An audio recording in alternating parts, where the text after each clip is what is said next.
This is Moral of the Story. Interesting people telling their favorite short stories and then breaking them down to understand what makes them so good.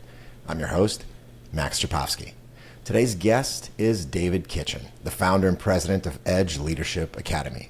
Coach Kitch, as he is known by his athletes, is a former Division I coach and has a decade of experience building leaders, culture, and mindset at the highest levels of sports and business. Born in Harrisburg, PA, and raised in the coal country region of northeastern Pennsylvania, David was raised by a single mom. Although he never met his biological dad and didn't have a male role model growing up, he became the man of the house at the young age of 11. As a kid, David was always outside, playing football, baseball, kickball, riding skateboards, and doing anything else active as his escape from reality. But his real solace was the weight set that his stepfather got for him. He would do reps of the few exercises he knew until his arms were numb, and he loved it. When his stepfather left the family, he took what savings David's mom had left, leaving her in financial ruin. This was when David's grandmother stepped in, whisking his family from their apartment above a bar in the middle of town to her home in the countryside with their closest neighbors a mile away. This was the best thing to ever happen to David. As his mom went back to school, his grandmother introduced structure into their lives, taming the wild children and showing them what true leadership looked like. David describes his hometown as the kind of place featured in the movie Friday Night Lights, with signs in town touting the trifecta of God, family, football. Being a larger kid obsessed with weights, David played high school ball in front of 12,000 people every weekend. He was heavily recruited as a junior, but after blowing his knee, had to settle for a small school in PA after the other offers dried up. He ended up graduating with a business degree, selling IT systems right out of college. He was good at it, but he hated it. And when a friend offered him a head coaching position at a local high school, David recognized the divine intervention, left the sales job, and went all in on coaching. This newfound sense of responsibility gave him fuel for his next step, which was writing letters to every D1 college on the East Coast offering to work in the weight room for free. And Robert Morris University gave him a shot. David quit his job, packed his belongings, and drove to Pittsburgh to start the next chapter of his life. David's next big shot came at the age of 25 when he got an offer to be the assistant director of football training at UNLV. This was the opportunity of a lifetime, and David was ready. He ended up spending 3 years strength and conditioning with both football and basketball programs at multiple schools. Fast forward to 2020. As David and his Georgia Southern basketball team were getting ready to board a plane to head to March Madness, the pandemic shut everything down. They returned to campus to find out that the head coach was offered another job. So it was time for David to make his next move. Fortunately for the many lives he would come to impact, his next move was founding the Edge Leadership Academy, which works with athletes and companies to build leaders and take performance to the next level. David is the author of The Pyramid, a system for building tomorrow's leaders today, and The Scoreboard, a self-audit system to help you build the life you want. It's a far cry from his days as a loose cannon kid in Pennsylvania's coal country, but that is David answering the question he now asks his students: what if you went all in? And all in he is. So if you can't stand the heat, you got the wrong kitchen. Coach Kitch, welcome to the show. Oh man, that was phenomenal, man. I really enjoy that you do it that way. The intro is, I always hate writing short intros because I'm like, there's so much more, but you never want to bore people. So I appreciate that, man. That was a phenomenal synopsis of the man I am today. And quite the man you are, brother. So you are here to tell us a story. Before we get started, set the stage. Is there anything that we should know? Yeah, so when the story begins, it actually is a perfect segue from your introduction. The story it starts right after I had left coaching. So right after I got out, I had founded my business, Edge Leadership Academy, and we were fortunate to be profitable in about 6 months. And then from there, I launched a second business. And so I thought I was taking on the entrepreneurial world, right? And so I had my business. I had a gym. I was working on my PhD. I had just finished my first book and was working on my second. And my girlfriend had just moved in with me from Georgia. So that's where the story begins. And then we can dive into it from there, brother. I love it. Let's do it. Tell me a story. Awesome, man. So It was Memorial Day weekend, and my girlfriend, like I said, had just moved in with me. She had not moved out of her apartment in Georgia yet, and so we had to go down to Georgia to get her the rest of her furniture, the rest of her belongings out of this house and move them back to Pennsylvania. So we're driving down, and we get, stuck in shore traffic. It's Memorial Day weekend. We're heading south on 95, and so you can imagine it's bumper to bumper. What should have been an 11-hour trip turned into a 17-hour drive. And through that time, I just remembered feeling off, and I didn't know what it was. I couldn't put my finger on it. And the whole ride down, I'm just out. And she kept saying to me, "Why are you so quiet? What's going?" Because I'm usually a very rambunctious, loud person, especially in a car. I don't do well being cooped up. And so she's asking me, what's wrong? What's wrong? And we start to get closer to Georgia, and I remember it was getting dark, and I was tired. And all of a sudden, things started to go blurry. And it almost was like I blacked out. And I remember hearing my name, and she's like, "David, David." And all I felt was doof, doof, doof, doof, doof, doof. I was on the rumble strips. And I was like, man, what is going on with me, right? So we pull over, and she says, "Hey, do you want me to drive?" And I'm like, "Yeah, you drive. I don't know what's going on." And so she drove the rest of the way. We wake up the next morning. We load the truck. And at this point, I'm now going to drive the U-Haul back to Pennsylvania. She's going to drive my pickup truck with the rest of her stuff. So we get in the U-Haul, and we don't even get 10 miles out of town, and all of a sudden my hands are shaking and I'm sweating and I can't figure out what's going on. And I'm like, maybe I ate something, like maybe I have food poisoning. I don't know what this is. So we keep going, and we get maybe an hour into the trip, and I call her and I say, "Hey, we got to pull over. I don't feel good. Something's going on here." And so we pull over, pull into this gas station, and I go into the gas station. I get a Gatorade and a Cliff Bar, and I'm like, maybe my sugar's low, maybe something's going on. So I get this Gatorade, I get this Cliff Bar. I'm walking up to the counter, and it was like I could hear a million voices, but nothing made sense. Like everything was like blurred out. And so as I'm walking to the counter, I drop the Gatorade and the Cliff Bar, and I look down at my hands, and my hands are shaking. And I'm like, what is wrong with me? This is insane. And so I pick it up, I pay for it, I get back in the U-Haul, and this process continues over and over and over. So every 20 minutes we're pulling over, and it gets to the point where I'm literally like falling out of the vehicle, and I can't breathe, and my chest hurts, and I'm like, man, there is something seriously wrong with me, and I can't figure out what it is. And so this goes on all the way through the trip, and we end up, her family lived in Virginia Beach.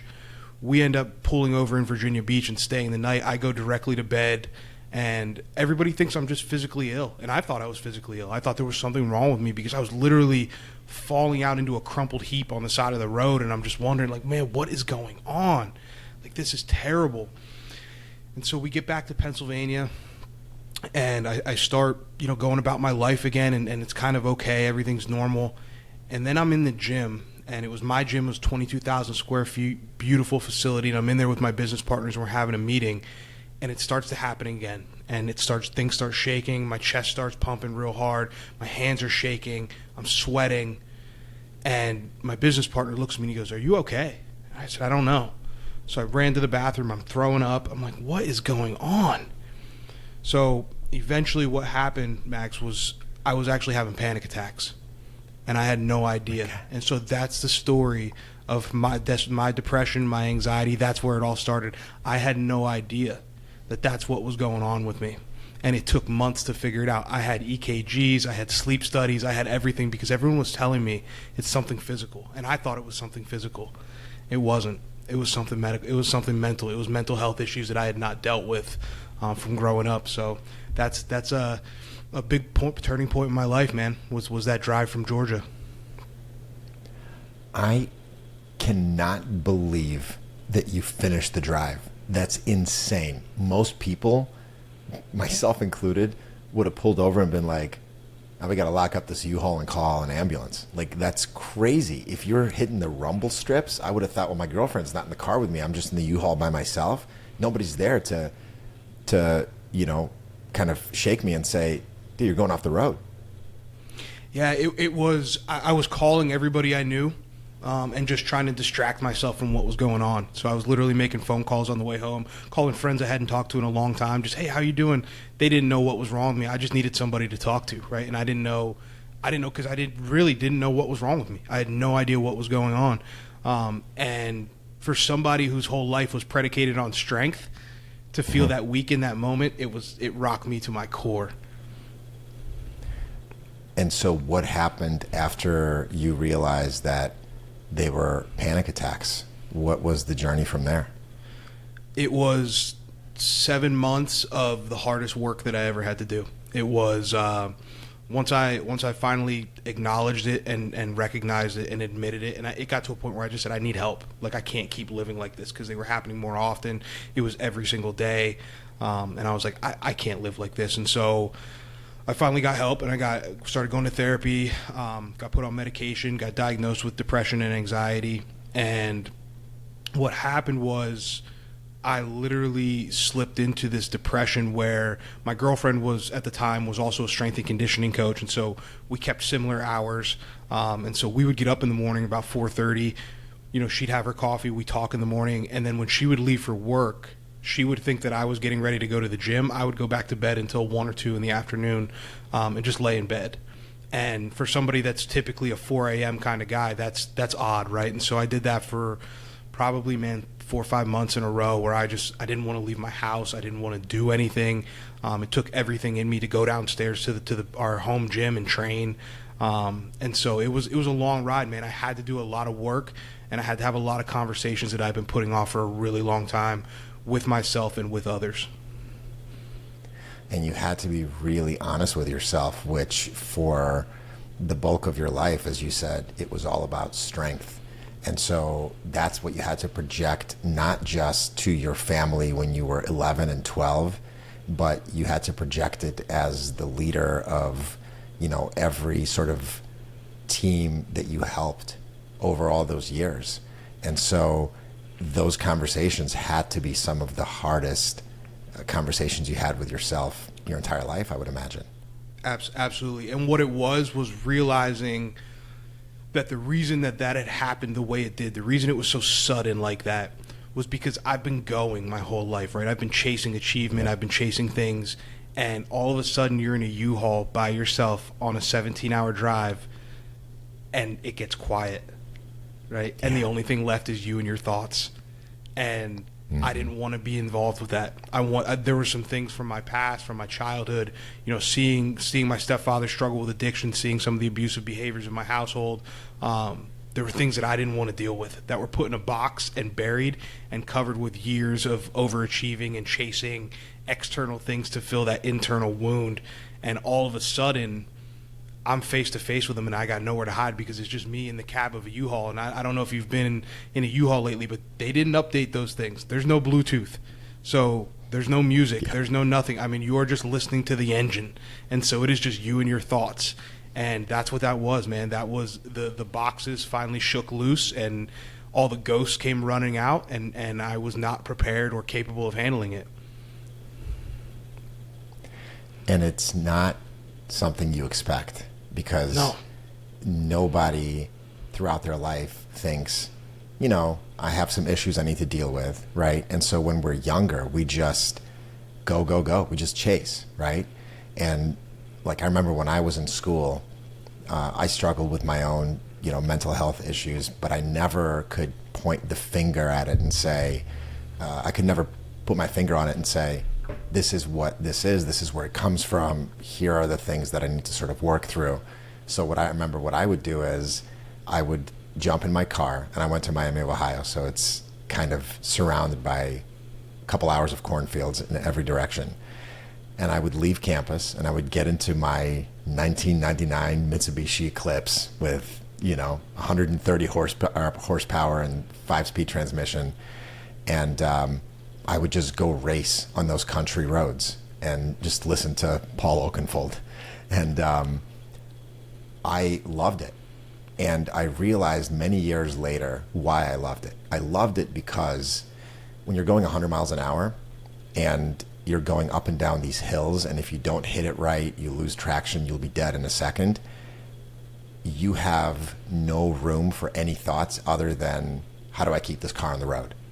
And exactly. I just remember it was white knuckles. I was gripping the steering wheel so hard. And it was many years later that I realized that's why I did that, because I couldn't be alone with my thoughts either. And so that was my way of kind of short-circuiting that and saying, I don't have to be alone with my thoughts. And it was many years later when I realized that, chasing is never going to be the ultimate solution, because it's a Band-Aid. You're just trying to run. And ultimately, what I'm sure you realize too is you got to stop running. You got to turn around. You got to plant your feet, and you got to get in the fucking 4-point stance, 3-point stance. Yep. And that is, you got to face it. It's so difficult, man. It is so hard because there's so many layers to it, right? Because once you start to unpack that stuff, you start to see how much your past, and I say that I see how much the ghosts of my past had one hand on the steering wheel my whole life, right? Because I realized I overachieved because I had these abandonment issues. I overachieved because I thought that people would love me if I was successful, right? And so then success became my drug, and then it became the work kept me so busy so that I didn't have to think about anything else. So, and the byproduct of all that work and all that busyness was the success, which I equated with love, and I equated with people caring about me. And so it just became this self-fulfilling prophecy of I'm never going to stop, right? And I remember standing on, I was in Las Vegas. I just took the job at UNLV, and I was the first. So 4 out of my 6 roommates are college coaches now, in one fashion or another, and I was the first one to make it to Division I. And so my buddy came out to visit me, and we're standing on the second level of the Eiffel Tower Club in Vegas, and we're overlooking the Strip, and we're having a drink, and it should have been this awesome moment, right? And he's been my best friend since I'm 10 years old, and he looks at me and he says, "What are you going to do if it's not enough?" And I said, "What do you mean?" And he's like, "What are you going to do if that confetti falls? They give you that national championship ring, you do all this stuff, and it's not enough?" And that was a question that at that time I was not even remotely prepared to answer. I didn't even want to think about it, right? But then all those years later, it all came to the surface, and it's like, oh, that won't be enough. It'll never be enough. If I continue down this path of just chasing external things to fill these internal wounds, it'll never be enough. And so I look at it now and I say I lead with love. Like I used to lead with, on some level, a fear and a self-hatred of I just want to be the best and I want people to care for me because I am the best. Now I lead with love because I love everything that I do and I love the people around me while I'm doing it. Dude, I have like goosebumps listening to this right now. There is, I had a guy on the show, Shea Hillenbrand, who was a starter for the Red Sox. And he was an MVP. He was incredibly accomplished. And he had that same moment when he was literally flying on a private jet and just realized that he was miserable. Like all of the stuff that everybody around him was telling him should be enough to make him, hell, anybody, completely happy, wasn't even making a dent in the way he felt. And he was like, it will never be enough. I think that you were fortunate enough to understand this pretty early in your life. A lot of people just keep chasing, and then they realize when they turn around and look back on their life that they were chasing the wrong thing. There is, I think I've quoted this, on multiple episodes in the show, but J. Cole has a song called Note to Self on his 2014 album.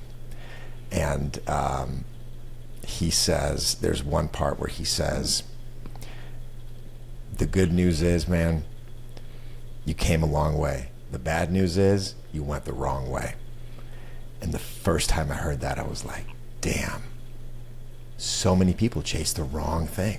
They chase the wrong thing.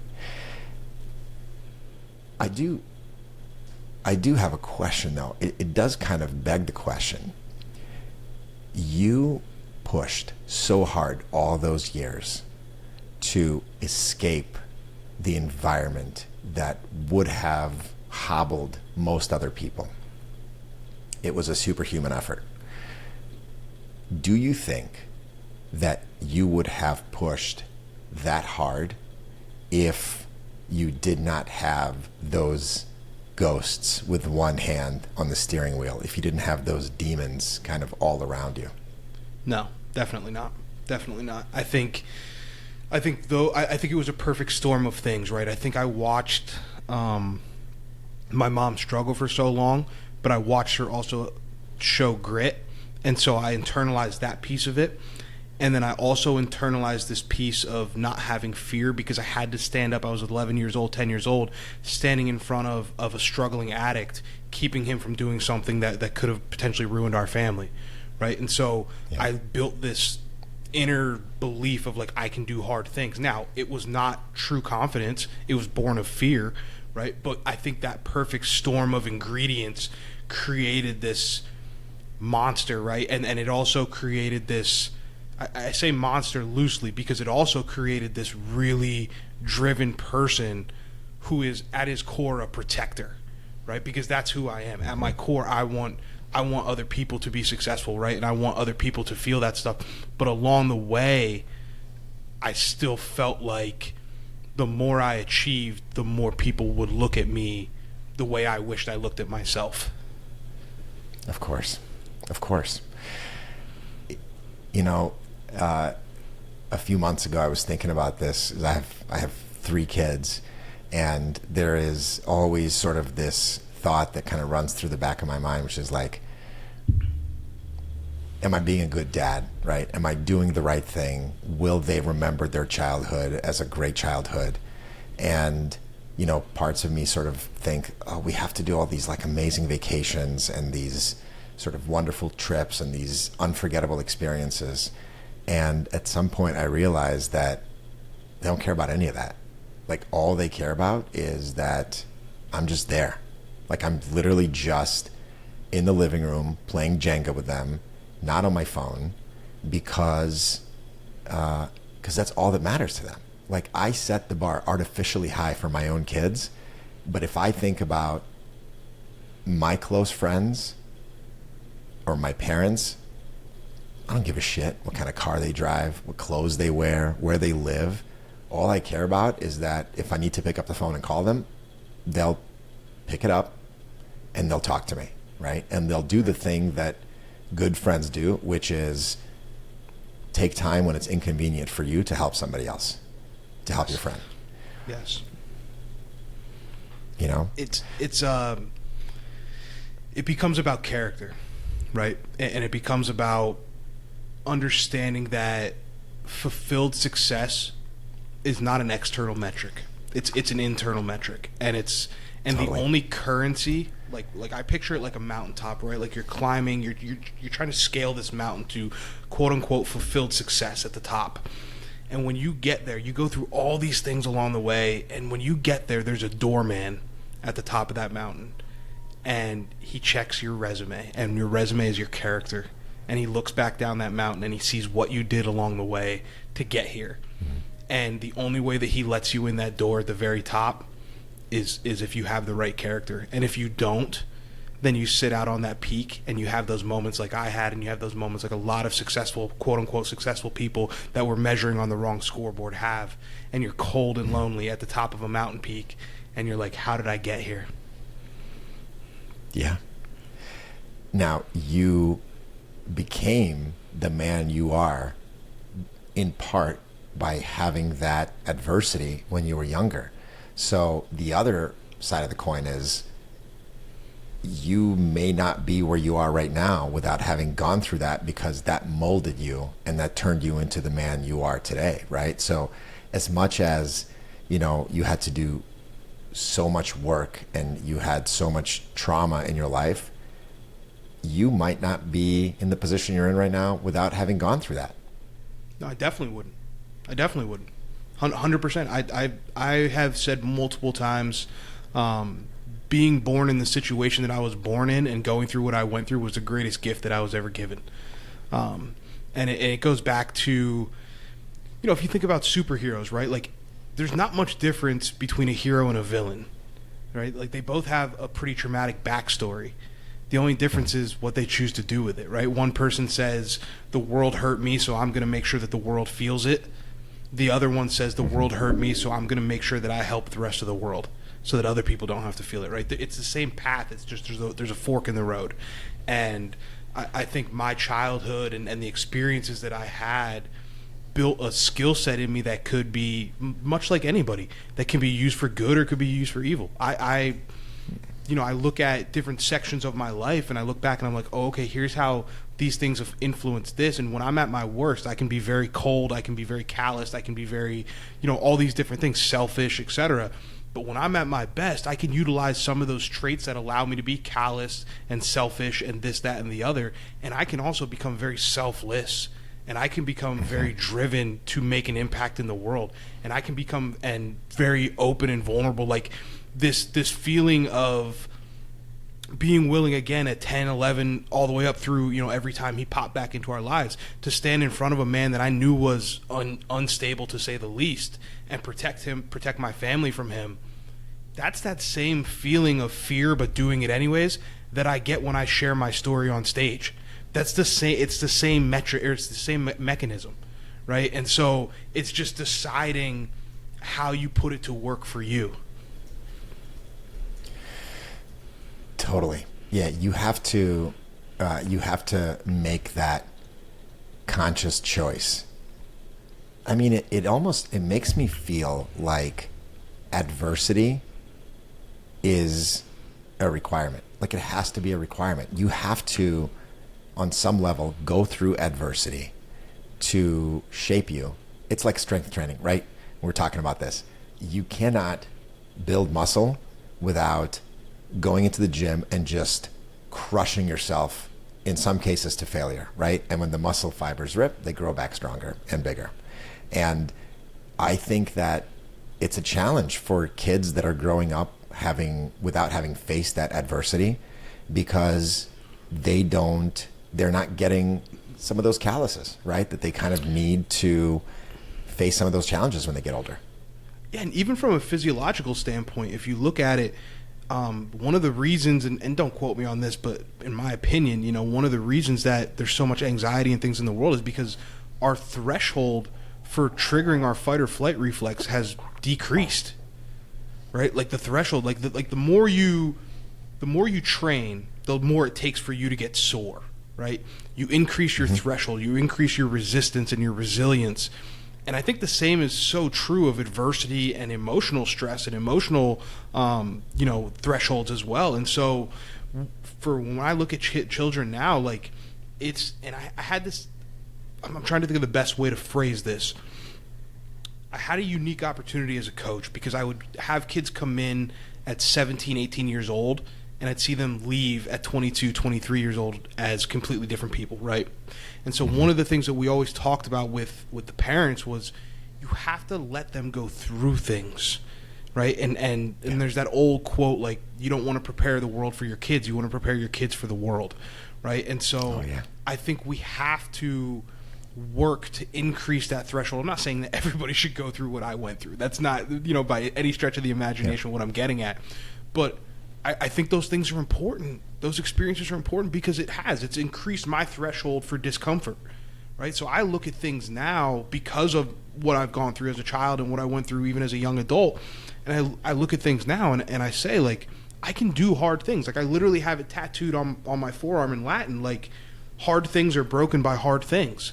Like, you can do hard things, but the only reason that I know that to my core is because I've done hard things, and I've been through hard things, and I've been through the fire and the flames, and I'm still standing, right? And so that's the whole thing. But if you don't have those experiences, that threshold never gets bumped up, and then you have to find out the hard way, and that's really difficult, especially as an older adult, because it can shatter belief systems and everything else, and it's really, really hard to bounce back. 100%. Yeah, so it makes me think of my grandfather, who was born in 1929, which, all over the world. I mean, the U.S. was about to experience the Great Depression. It was a, kind of this false sense of security. He was born in the former Soviet Union, where, by comparison, things were a whole lot harder. And he was living with his brother and they were starving, and their mom ended up taking some of the last jewelry she had left and taking a train. This was the middle of the winter, walking to the nearest train station, taking a train to a market where she could trade that jewelry for 2 loaves of bread. And she brought those loaves of bread back on the train and then walked from that train station on foot back to their house. But it was wintertime. So she walked through the snow. She didn't have very, warm clothes. And she came home and she gave her children the bread. But as she was walking through the snow, she got sick and she ended up getting pneumonia and dying 3 days later. And he was, I think, 11 at the time, right? I mean, that kind of experience. And then World War II came, they had evacuated, they needed to evacuate, get on a train, they ended up going to Siberia. That kind of childhood of having that happen made him into the kind of person that was able to become one of the most prominent journalists and poets in Ukraine while being Jewish. Jews never got those kinds of opportunities. He first started writing under a pseudonym, and then he wrote a really critical story, and his editor said, we got to take your pseudonym. If this is going to go live, it's got to go live under your real name, because his pseudonym was a non-Jewish pseudonym, right? And he ended up rising to prominence. And in fact, when we were immigrating to America, we moved in 92. They moved in 94. Right before they moved, he was offered the newspaper, which was one of the biggest newspapers in Kiev at the time. So he was offered to be the editor-in-chief of the newspaper. And he turned it down to come to America. But it just makes me think that what a story arc for somebody that had such a traumatic childhood, but he would not have been able to make it that far without having an unreasonably high tolerance for stress, because he just came to expect it. And so everything else that life threw at him was it was hard, but it couldn't have been as hard as seeing his mom pass away in front of his eyes because she brought them loaves of bread. And you can imagine the guilt that went through his mind. I think you're absolutely right. You have to experience adversity. And again, maybe not as crazy as what you went through or what he went through, but something. Otherwise, you'll never advance, right? Right. And the answer then becomes to seek out discomfort, right? The answer then becomes in your own life to seek it out, right? Whether it's a physical discomfort, putting yourself in uncomfortable situations, those types of things, that becomes the answer. If life doesn't supply it, you have to go and find it. And I think completely right. For me, I think that's our responsibility as humans. It deeply saddens me when all that somebody can say about someone is they had so much potential. That saddens me, because it's if they would have sought out discomfort and chased it and figured out, I'm excited to see having this past and having these gifts that I've been given. I'm excited to see what I'm capable of. I'm really excited about that. It gives me life. It gives me passion, right? And so I think if you seek it out, you can get that too. You can seek out that discomfort, and all of a sudden you can take bigger swings at things because your tolerance level is much better. Just simple things like when I started the business during the pandemic, people were like, "Dude, you might be broke." I'm like, "I've been broke. I grew up broke. I'm not afraid. That doesn't scare me. That's not what the money doesn't drive me. It's so for me, it's that fear is gone. That threshold that's not even on my radar. Of being broke. Okay, so what? That's amazing, dude. I mean, we were talking about working out before we started recording, and rowing has been my thing ever since I stopped doing CrossFit years back, and I got comfortable. I could have a decent time on my 5K, and then my buddy in January was like, "You should do a triathlon." I've never run a marathon. I've never done a tri, and he did a sprint tri, and the summer of 23, this last summer, he wanted to do an Olympic tri. I was like, all right, let's do it. So I started training, but I was training by myself, and I'm not much of a swimmer. I wasn't much of a swimmer. Wasn't much of a runner, and that first swim I had to do was so humbling. I remember I have a picture of my goggles with the pool behind them before I got in the pool that first time, and it was day one. I was really excited, but after I got out of the water, I was like, holy shit, how am I going to swim that entire distance, nearly a mile, if I can't even do 600 meters, if I can't even do 200 meters without, struggling, right? Mm-hmm. But what happened was I ended up doing it. I ended up finishing the try under 3 hours, which blew my mind. But I realized that actually it wasn't as bad as I thought it was going to be because the training was harder than the fight, right? Yeah. And I was comfortable. Like I could have just kept rowing and that would have been my only thing. But now my fitness level is so much better because I was like, I have no idea how I'm going to do this, but it doesn't mean that I will allow myself to not do it. And in those moments where it sucks and like you look at it and you're like, wow, that was really, really hard. I've started to reframe because I told you before we got on camera, I'm kind of changing my training too. Like I came from a powerlifting background. Now that I'm doing entrepreneurship and I'm not in a weight room on a daily basis anymore, it's like, okay, now I want to be a little bit more of a hybrid athlete. I want to change from being an off-road vehicle to kind of more towards an F1 car if I can. And I suck at these things. I suck at putting the weight vest on and going for a run. I suck at, all these things. But I've started to reframe it in those moments and almost like find joy in it and be like, this is cool because I'm never going to suck this bad again. Like I get to be new at something, right? I've been training for, as you said in the introduction, I've been training for 20 years, right? And so I'm familiar in the weight room. I'm comfortable in the weight room. I'm not comfortable in these other things. And so it's fun because I get to have that beginner's mindset.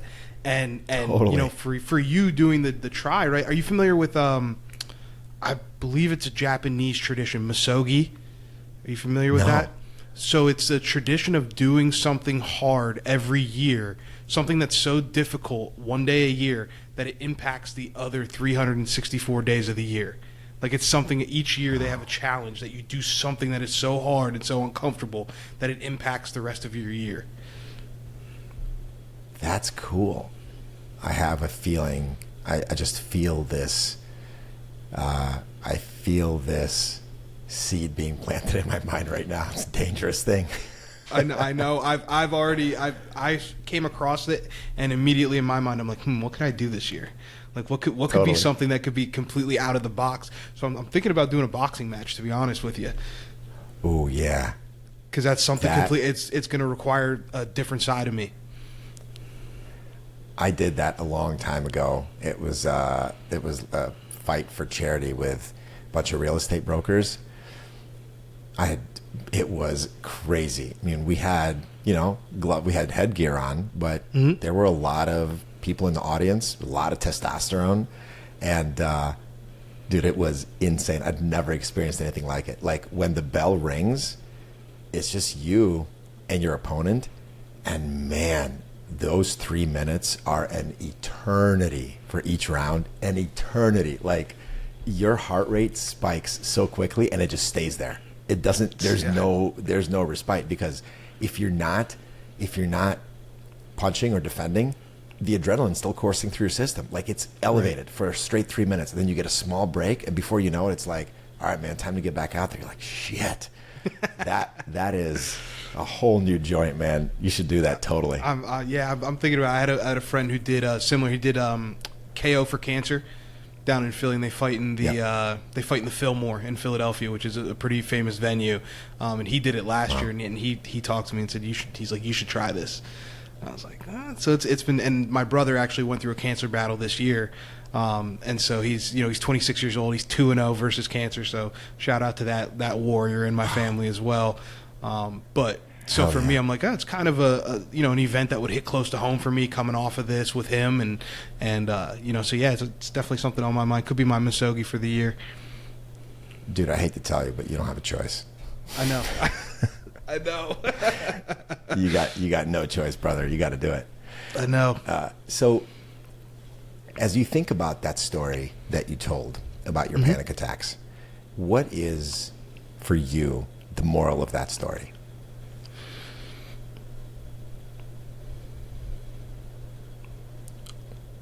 Learning to get comfortable with the voice that's inside you when everything else is quiet.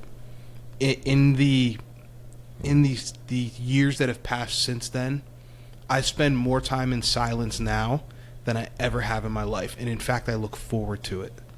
And that is so different and so powerful, right? And so I think if you can get to that space, it is the most freeing thing in the world. Like, there's the book by James Allen. It's a short essay, As a Man Thinketh, right? And or it might be Paul Allen. I got to think about it. But he talks about, the inner sanctum of your mind and how it should be a place of peace and a place of comfort and a place that you can build beautiful things. But if it's not, it's going to be a place where you have tormentors and a place that you get tortured and destroyed, right? And so I think that's the moral of my story, has been that shift, right? And how much it has freed me up to operate at a level that I never even thought I'd be able to operate at, because I'm at peace, right? I'm not afraid of the quiet anymore. Yeah, that is a really powerful thought. It's a really powerful thought. I will say there's one thing you mentioned earlier that I want to correct you on. You said, it wasn't a physical issue, it was a mental issue. But I think that you probably know that actually mental is physical, right? Yeah. Like when your hands are shaking, you're about to pass out, that is your body saying to you that, well, you haven't listened to my subtle hints. So let me make the shit real obvious for you. I'm going to blur your vision and make you pass out. So it is just as physical as, breaking your arm. Absolutely. Yeah, definitely. And it's, and one of the things that I've learned, obviously I'm working on my PhD now in psychology, so I've dove into some of this stuff too. One of the things I've learned is that everybody's presents differently, right? Like some people are more on the physical side, like somatic, and then some people have a little bit more of the internal type of symptoms, and they present differently. So, for anybody out there that's listening to this, like, listen to your body, man, because just as you said, at some point, it's gonna stop. It's gonna stop being subtle, and it's gonna tell you, all right, watch this. I'm gonna jam the e-brake on you, and we're gonna see what happens. Totally, you're so right. And for a lot of people, it just takes time to understand how to be sensitive enough, how to have a sensitive enough antenna to be able to listen while the hints are subtle. Like, I would get injured all the time when I would do CrossFit, and even when I started rowing, I didn't have the best form, and my body was giving me subtle hints, like, oh, this is an ache that's getting worse when you row, and it kind of stays with you for a little bit. And I was being an idiot, thinking, I'm just going to power through this, right? Walk it off, right? It's fine. And then I would be out for weeks doing PT because I didn't listen to my body, right? And it's the same thing with mental health. Fortunately, I think the landscape is different now. It vastly improved, where it's completely normal and encouraged to take care of your mental health as much as your physical health. Yeah. And that's a really good thing, because that was not always the case, and a lot of people struggled their entire lives because for them, for me growing up in the former Soviet Union, it was like, did you have any mental issues growing up? No, because they didn't exist there, right? It was just not a thing. Like, it didn't. It was the same for me growing up. I mean, I grew up in rural Pennsylvania. Like I said, God family football. You're. I mean, this will put it in perspective. I broke my foot week 4 of the season, week 5 of the season, my senior year. So I was playing on a blown knee and a broken foot, and I was getting taped up before practice, and my coach looked at me and I said, "Coach, it's broken, man. It's like, this thing is purple. It is busted." And he looked at me and he said, "How do you want to be remembered?" Right? And it's like, wow. That's where I grew up, right? So I grew up in this mentality and this culture of football and toughness and all these things where it's like mental health, like, no way, no way. You admit you're depressed, you admit you have anxiety, like, it wasn't a thing. And so, I'm glad that it's changed, and I'm really, really hopeful that it continues to change and it continues to permeate through some of the cultures that are still holding on to the old thought processes, and some of the things that hold us back, and I think that's the direction we need to continue to go, because I know the effects that I've seen in my life, and I know how much better I am now, how much happier I am, how much better my business is. I'm a better friend. I'm a better, son. I'm a better business owner. I'm a better salesman. I'm better at everything that I do, when I'm taking care of my mental health and building that stack of things to keep me on the track. Of course. Now, you have been in sales for a very long time. You also have led high-performance teams for a long time. And I would think that storytelling is a big part of that, of both of those. And so I know you've told lots of stories. I know you've heard lots of stories. So of the stories that you've heard, what do the good ones have in common? Authenticity. I think you can really tell when someone has rehearsed a story over and over and over. And I think there's something to be said about somebody that can be an authentic storyteller, meaning that story is not cookie cutter. That story is raw and it is true, and sometimes details come out that were left out in the last time you told it or whatever. Like that's what I love, and that I think my best performances for myself as a public speaker and as somebody that stands on stage for a living now, my best ones are the ones where I go off script and it just comes from inside out, and so I think great stories share that authenticity. Totally. Couldn't agree more. What about a good storyteller? What makes for a good storyteller?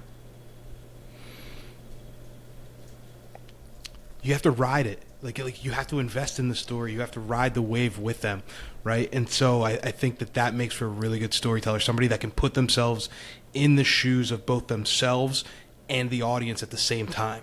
Like you have to be able to ride the wave with. You should be up when the audience is up and down when the audience is down. Like it's a dance, right, between you and the people in the crowd. Oh, I love that. You ride the wave together. What is one of your favorite books that just nails the art of storytelling? Gates of Fire, Stephen Pressfield. So that's it's the 300 story. It's phenomenal. Phenomenal book.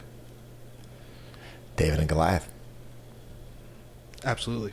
And the way it's against the way it's constructed and the way he paints it, it's to me it's perfection. To me that's like what it should look like. That's amazing. Well, last question, brother. You've come a long way since you were 20. You've learned a lot. You've matured a lot. But if you had a moment with your 20-year-old self, what would you say to that, David?